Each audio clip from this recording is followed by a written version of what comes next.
Today, I'm going to share with you a mental toolkit, 5 reminders that you must bring with you throughout the day so that you don't be taken towards the direction of anxiety, but stay on the path towards inner peace and healing.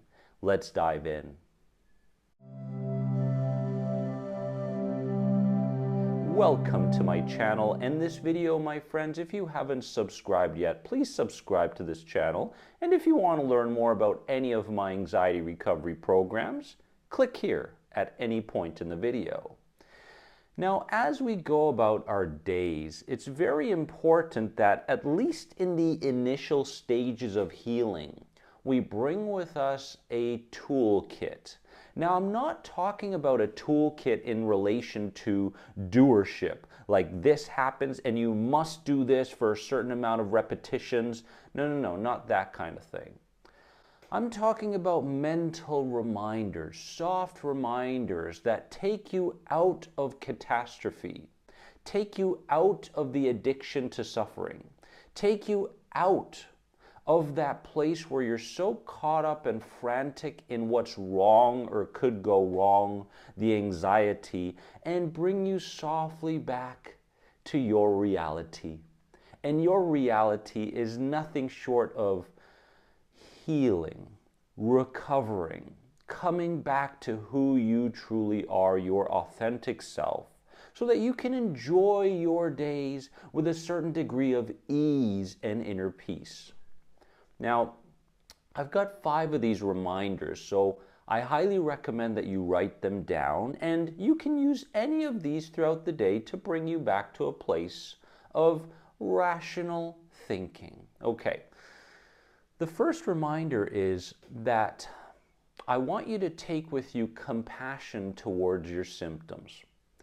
Now, the more we see our symptoms as being bad, the more often we're signaling to the brain that these symptoms come with a certain degree of threat. We want the brain to understand that these symptoms are safe to be there. It's okay for them to be there. So if you think about the symptoms in relation to the 5-year-old you, for example, you probably wouldn't be so hard on yourself when you experience these symptoms, right? So I want you to bring with you compassion when your awareness turns to one of your bodily symptoms. Okay, so compassion there. And behind the compassion is the idea that says, oh, these symptoms are there because I am interpreting something in the outside world as being threatening. These symptoms are there because I've been in a chronic state of tension and stress for a long period of time. These symptoms aren't there to hurt me. These symptoms are there to remind me of something, a lesson that I need to take. So, number 1, take with you compassion towards your symptoms. Secondly, take with you this particular reminder that you don't have to always be doing something to heal anxiety, my friends. Okay, so this is really, really big. I see a lot of people go through their day. The moment they wake up in the morning until they go to sleep, every little aspect of their life experience has to be focused on healing and recovery. Am I sitting upright? Am I breathing properly? Am I saying the right things to people? Am I moving at the right speed? This only creates more stress and tension. It's actually not helping you. So much of your healing, so much of your recovery comes down to living authentically. So yes, structure is very, very important with this, where in the morning you've got a mindless meditation where you're taking yourself out of those thoughts and seeing them as clouds, for example, that come and go. In the afternoon, maybe you've got a somatic tracking experience, such as a surrender session. That's great. In the evening, maybe you've got a parasympathetic breathing practice you do. For example, that's a wonderful plan, right? And in between those particular practices, as you go about the day, you don't always have to make it so perfect. You can be real, you can be authentic, and you must be connected to your present moment. When you're connected to the present moment, you no longer have anxiety, because anxiety is always about future thinking. What's going to happen? What's going to go wrong in the future?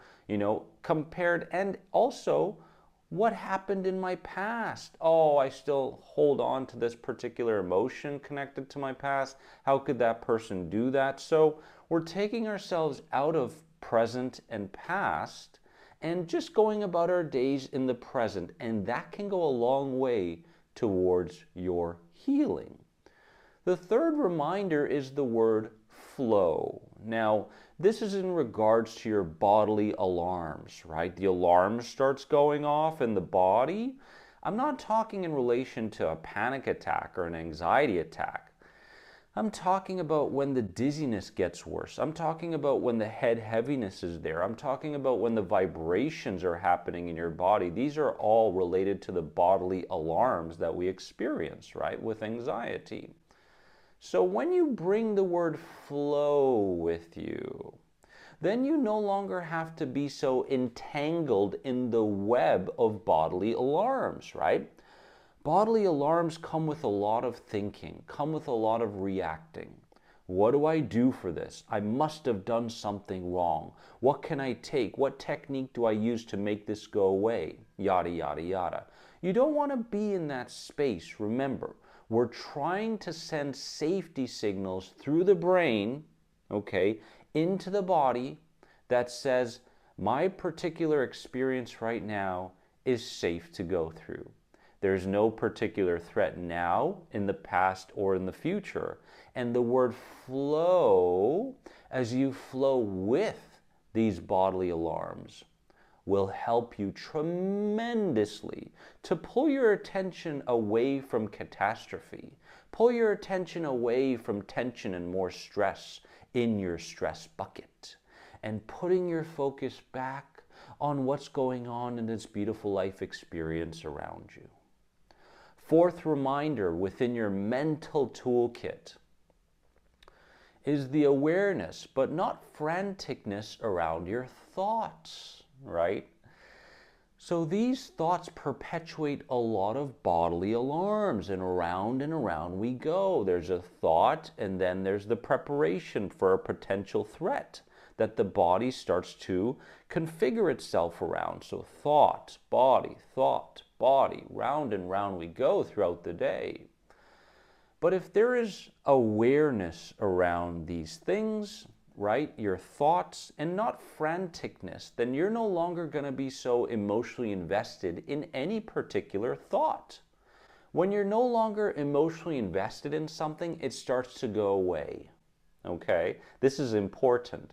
When you are so emotionally invested in any particular idea, you strengthen it in mind and body.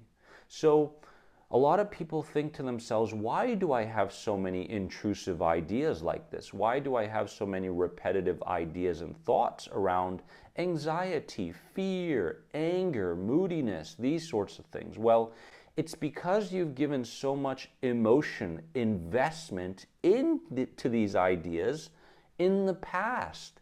And that's why they're showing up so rapidly in the present, right?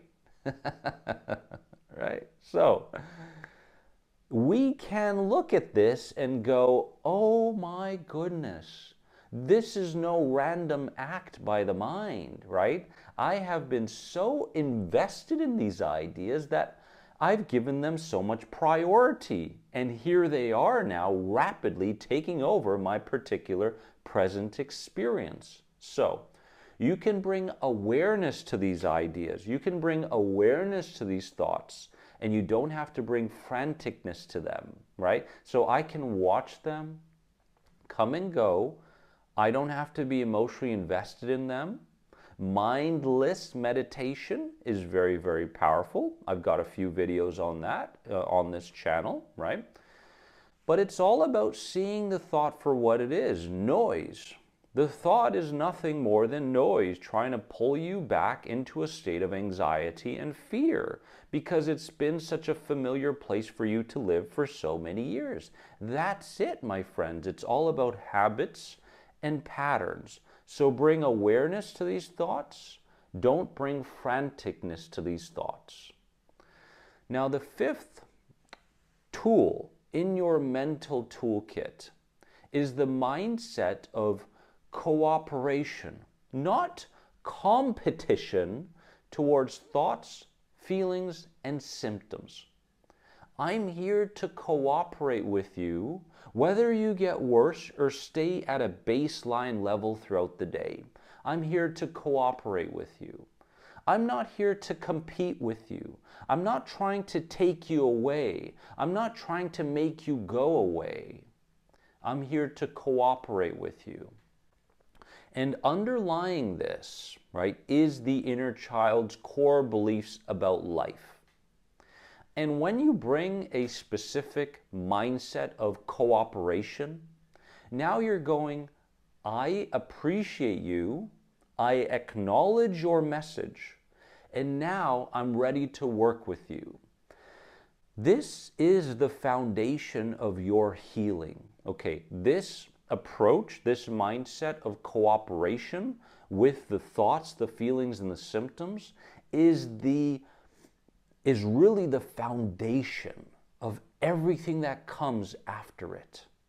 Everything that comes after this mindset of cooperation comes down to intuitive responding. So now you can intuitively respond to a fearful thought, intuitively respond to a feeling or a symptom. And with that comes a certain degree of, I hear you, it's okay for you to be here, but we are safe. And this level of alarm, this level of protection is no longer needed. This is so important. In fact, it's a more than anxiety moment, my friend. These are the 5 reminders that I wanted to share with you today so that you can create a mental toolkit. Now remember, you don't have to take all of these. Just one of them throughout your day is going to change you from going from a place of fear and franticness back to a place of reality, the truth, and lightness, my friends. If any of these spoke to you, please leave a comment below. I'd love to hear it. I'd love to converse with you. And if you want to learn more about any of my anxiety recovery programs, click right here. Remember that you are more than anxiety. Don't ever forget it. I'll speak to you soon, and give this video a like if it spoke to you. Bye for now.